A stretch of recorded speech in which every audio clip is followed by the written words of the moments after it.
So, you just saw Odyssey, and you want to sound smart about it, or maybe you don't want to read the original, Homer's work, but you still want to impress people with how much of an erudite you are. Well, stay with me. We'll see why, leaving out the I'm nobody part, Nolan left out the main point of Homer's message. What was this message in the first place? Well, let's start. Faith. A lot of people online think that the main message of Nolan's movie is that are we or are we not the masters of our own fate? The eternal question of the free will. Some add to it, war, PTSD, war is bad and PTSD is even worse. Mass murder is not fun. I'll take your word for it. I mean, for the main point of Nolan movie, since I'll see it only on streaming devices. But am I doing it on my own free will, or is it fate? My fate is not to see Nolan's work in a movie theater. No other question bothered ancient Greeks as much as this one. Fate or free will, and it does have to do a lot with PTSD, because PTSD is a lot about you feeling very powerless in a terrible situation. But if you throw fate in it, that maybe it was just your fate, that kind of changes the picture. So you're not responsible anymore for your actions, but it's kind of, it was just fate, wasn't it? So that's why a hefty amount of Greek tragedies is about fate, because it was a very violent world, a very aggressive world. You killed and perhaps, was murdered. Like the people you knew, people you loved maybe were murdered a lot around you. So fate or not, free will or not. Oedipus. You've certainly heard about this poor fellow. This guy who slept with his own mother, who gouged his eyes in horror and then wandered blind and miserable around the ancient Greece. Fate. Because Oedipus did nothing wrong from the moral point of view, because he didn't know the woman he married was his own mother. He was smart enough to guess the answers to Sphinx riddles. He might have been a good king, maybe, but oh, fate, you bitter bitch. Your free will doesn't matter. You can be as sweet as a pie and still you will live a miserable life. Is such is your fate, because the Moira who spun the thread of your life had an indigestion that day, I guess. Interesting point is that Homer disagrees. Let's start at the beginning. And as you know, adventures start with wine. Delicious red wine. This is how everything bad started for Odysseus. There was this Trojan, who had fantastic red wine. And yes, no, I'm no alcoholic and I don't even drink, but I highlight so many times the deliciousness of this wine because Homer highlights it even more. So we have great red wine, a grateful Trojan who gifts the wine to Odysseus because Odysseus was kind to him. Amongst a lot of raging dogs, that's how Trojans saw the Greeks, Odysseus behaved as a human. So pay attention. The wine is a reward for kindness. Now, on his ship, Odysseus has this wine. Poseidon hated the Greeks. Poseidon rooted for the Trojans because he found the Greeks a little bit stingy. So he was like, yeah, well, right, guys, fate or not, you are going to be miserable on your way back. The sea will be wild, you will puke your souls out, and that was exactly what happened.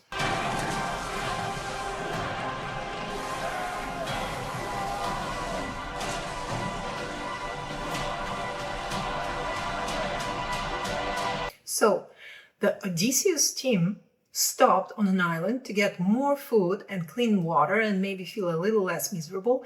They wandered into a cave where they found everything in abundance. They didn't wander there empty-handed, of course, because they brought the delightful red wine with them. They thought if ever we find someone, we might need goods to trade, right? One of the not-so-dumb members of the crew tells Odysseus, "We got everything. We got cheese, we got water. Let's leave some jars of wine and be out." And what happens? Boom, boom, boom. Odysseus disagrees. "No," thinks Odysseus, "this wine is a marvel. I want a little something on top of the things we got for it, right? Let us wait for the owners of the cave to return and maybe get better gifts for our wine." The not-so-dumb member of the crew goes, "Yeah, well, no, maybe not. Maybe it's a bad idea because it kind of smells of Cyclops in here. I'd rather us go while we can." But it turned out Poseidon was right. The Greeks were kind of greedy. At least Odysseus and the majority of the guys with him, because they waited for the Cyclops.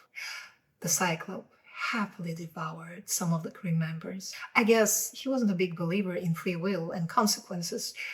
I guess he blindly believed in fate. "Children, greed is bad," tells us Homer this way.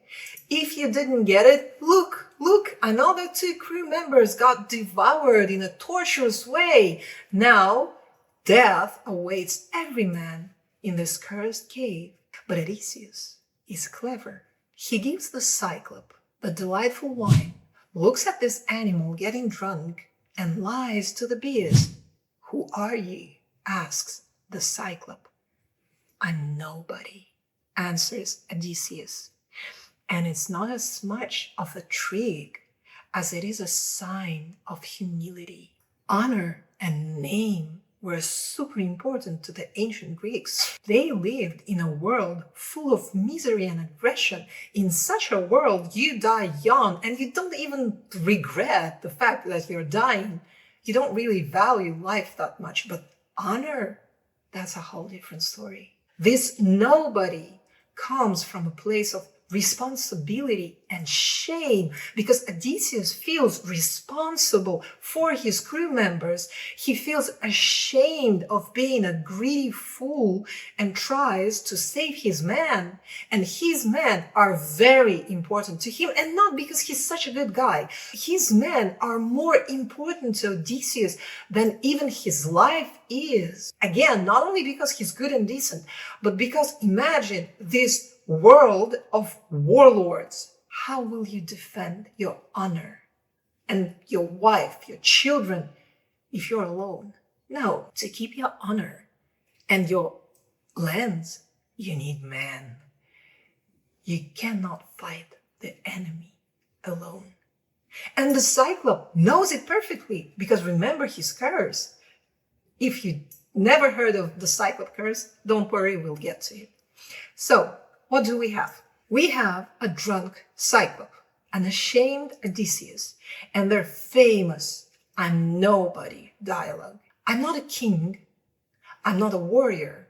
I'm not a warlord. I'm not the smartest of the Greeks. No, I'm nobody because here I stand, stripped of my ego." And the Cyclops loves it because he's an egomaniac. And because he's so absorbed in his delusions of his grandeur that he loves what he perceives as self-deprecation of Odysseus. And that's a part of the trick because Odysseus deliberately wants to use and uses the egomania of the Cyclops, feeling comfortable, as assured that those pathetic little insects, those nobodies, cannot hurt him. The Cyclops falls asleep. Odysseus and his men gouged his eye out.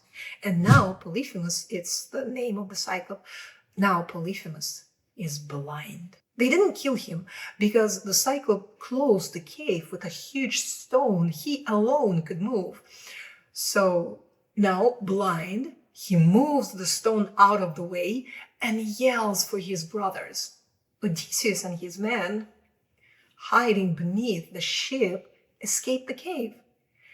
And the brothers arrive asking Polyphemus, what happened? Like, who hurt you?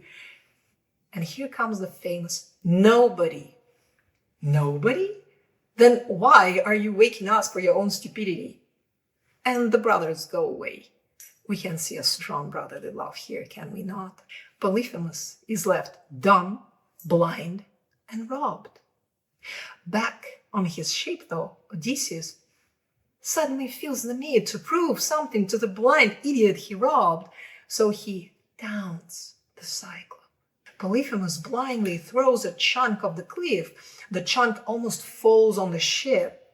The not so dumb but doomed crew member warns Odysseus, don't do it, because it doesn't look like something a smart guy should do, right? Can we just eat our cheese and get back to home? But no, Odysseus is not done yet.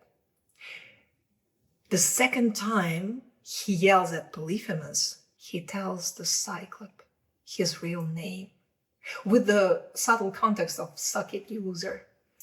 And that's when the suddenly not so dumb Cyclops curses Odysseus with, "I want all your men dead." Pay attention. He doesn't start with a, "I want you to die," because death is not the most terrible thing that can happen to you in a world filled with violence, but misery and loneliness are. When anyone can do anything to you and you are defenseless because you are alone. So Polyphemus goes, "All your men will die and you will die far from your home, but even if you shall get back to your island, you'll live there a miserable life full of hardships. Enjoy yourself." I guess the rest is history. But I want to highlight that if only Odysseus would have listened to the not so dumb crew members, there would be no movie and no story. Just a happy Odysseus meeting his wife and his son, a bit dehydrated from a rather nauseating trip, but home, finally home after 10 years of the Trojan War. And I made this video because I believe that talking about truisms like war is bad, or the high school philosophy of do we have free will, we forget about a much more important and needed message.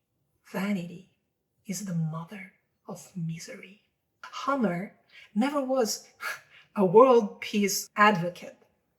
For him, and in his time, wars weren't bad.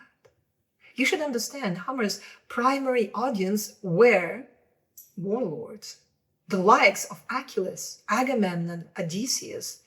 War is how they live. It's their job, basically. And I'm afraid, step by step, our world now is moving in that direction. But that's a whole other topic.